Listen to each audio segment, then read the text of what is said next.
ng Balopevan. So check natin kung paano ito laruin and kung paano tayo makapagsimula dito. Club M-Star is a social rhythm game that combines dance, music, and styles. Pwede tayo mag-customize ng unique character dito and enjoy a variety of rhythm game modes with friends. So pwede nyo lang siyang laruin sa mga PC. So da-download nyo lang yung kanyang game dito sa Play VFun. So da-download nyo muna yung VFun and i-install nyo lang doon sa mismong VFun. So mag-create lang ng account, then install nyo lang yung Club M-Star. So proceed na tayo doon sa kanyang game. So dito sa simula, mag-create tayo ng character natin dito. So customize muna natin yan. Tapos piliin natin yung look niya. So meron look 1, look 2, look 3, look 4. So blend 5, 6, 7, 8, 9, 10. And marami kayong pwedeng pagpilian dito. So depende sa inyo yan kung paano yung character nyo, no? Kung ano itsura niya. So ito na lang yung piliin natin. Kung siyang mabait. The basic outfit naman, pwede natin i-zoom out yan. Ayan ang kanyang damit. Casual outing. Ayan, para siyang giniginaw dito. Parang estudyante. Ito na lang. Medyo pauwi tayo dito. New semester. Ito na lang yung kanina. Yan. Kung ayaw niya naman ng mga preset na so pwede nyo ayusin yan dito sa detailed settings. So pwede nyo pang baguhin yung kanyang itsura. So sa atin, hindi na natin babaguhin. Ganyan na lang. Save na natin yan. So pwede nyo ibahin yung eyes, eyebrows, nose, mouth, and marami pang iba dito. Yung skin color niya, and then yung kanyang hair. Pwede nyo palitan yan. So ito na lang ipalit natin. Then, save na natin. Tapos, lagay lang natin yung nickname niya. Lagay na lang natin dito, Barogs. Then, check natin. Duplicate. Then, enter natin. Yes. Then, click lang natin yung complete dito, no? So, nandito naman yung settings yan kung gusto nyo ibahin yung kanyang graphics. Depende doon sa PC na gamit nyo. So, sa atin okay naman na. So, hindi na natin babaguhin yung default settings niya.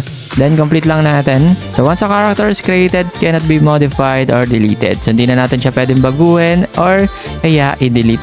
So, yes lang natin. So, sure na kayo dun sa character nyo. So, wag nyo na baguhin pa. Dito, tuturuan tayo kung paano tayo makakapaglaro. So, meron dyan mga arrow keys na lalabas. So, hindi na natin nalagay yung sound niya, no? So, makaka-copyright kasi tayo. So, tuturuan niya tayo dyan. So, arrow keys lang naman yung gagamitin natin dito. Kaya follow daw natin siya. So mayroon daw lalabas na mga dance note dyan. So click lang natin.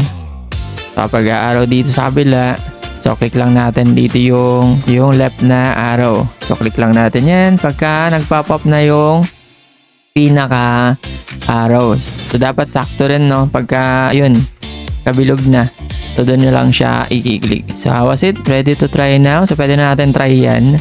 So sana masundan natin. Makasayaw sana siya. Yun daw. So parang naglalaro dito ng kung nalalaro dati yun sa mga game zone. Tapos pwede rin sabay, no?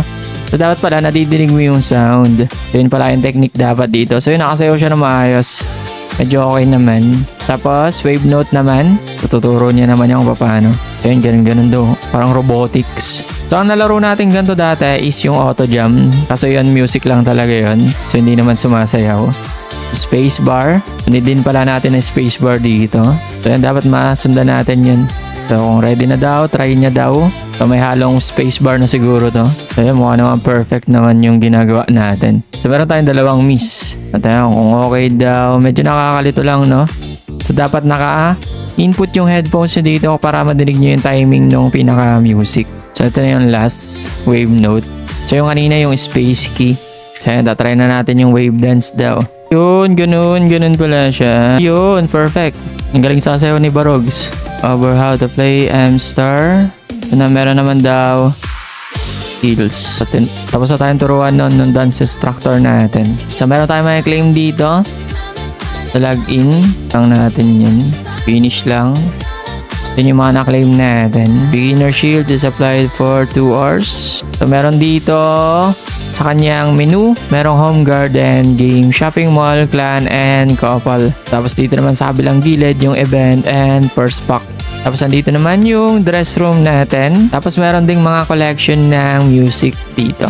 And yung kanyang ranking. So tapos na tayo doon sa kanyang tutorial. So gagawa na lang tayo ng mga panibago pa ang video dito, no? So pinakita lang muna natin kung paano gumagana yung kanyang game doon sa kanyang character customization and doon sa kanyang first tutorial kung paano yung kanyang gameplay and kung paano tayo makakasayaw ng maayos. So yun, sa mga gusto mag-try dito kay Club M Star, so ilalagay ko na lang dyan sa description and sa comment section yung kanyang link para madali nyo makita and madali kayo makapag-try dito.